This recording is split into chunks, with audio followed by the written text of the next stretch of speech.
I've assembled for your pleasure here 7 deadly sins of speaking.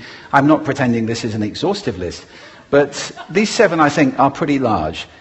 Habits that we can all fall into. First, gossip. Speaking ill of somebody who's not present. Not a nice habit, and we know perfectly well the person gossiping 5 minutes later will be gossiping about us. Second, judging. We know people who are like this in conversation, and it's very hard to listen to somebody if you know that you're being judged and found wanting at the same time. Third, negativity. You can fall into this. My mother, in the last years of her life, became very, very negative, and it's hard to listen. I remember one day I said to her, "It's October the 1st today," and she said, "I know, isn't it dreadful?" It's hard to listen when somebody's that negative.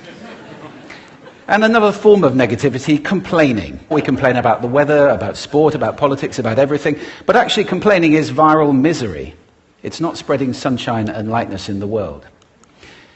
Excuses. We've all met this guy. Maybe we've all been this guy. Some people have a blame thrower. They just pass it on to everybody else and don't take responsibility for their actions. And again, hard to listen to somebody who's being like that. Penultimate, the 6th of the 7, embroidery. Exaggeration.